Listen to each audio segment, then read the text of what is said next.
Hi guys, I thought I'd share with you the guitar pedal board that I built a few months back. I play guitar in a 5-piece covers band in Cornwall, UK, and I needed something small and compact as most of our gigs are played in small pubs where we're given very limited space in which we have to set up the band.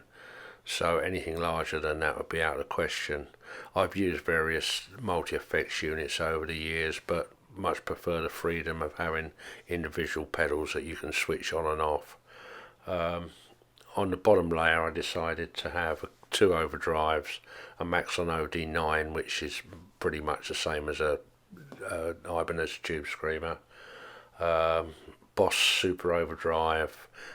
equalizer which I just use as a clean boost, and a Spark from TC Electronic which I use as a mid boost.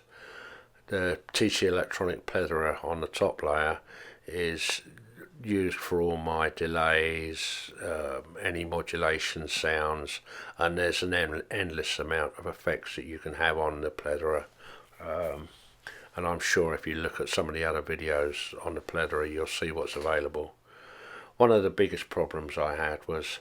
I wanted to have it easy where I can just plug a mains cable straight into it, guitar input and output straight to the amplifier. I use Fender Deluxe Reverb most of the time, so I haven't got any drive sounds on the amplifier, so it all comes from the pedal board. I needed a power supply that could handle the plethora, as the requirement on that was 600 milliamps, and most of the power units, certainly the cheaper ones, you couldn't get that 600 milliamp power, so I went for the Chox DC7, which is a great unit, but it's quite expensive, but it fits the bill and it hides away nicely within the unit.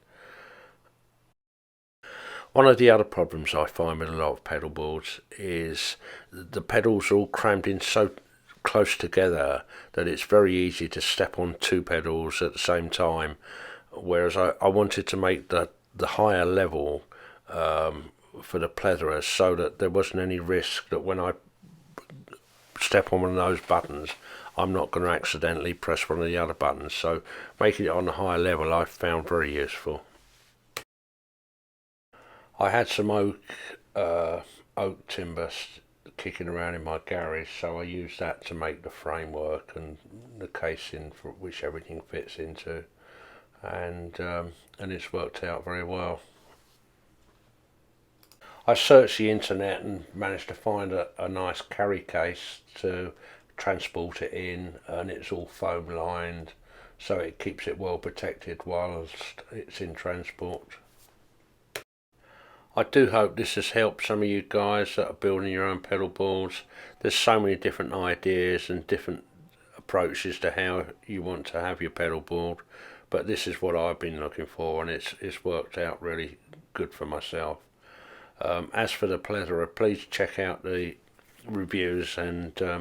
demos on those, because I think they're such a good unit, and as always TC Electronic always come up with some great sounding modulations, etc.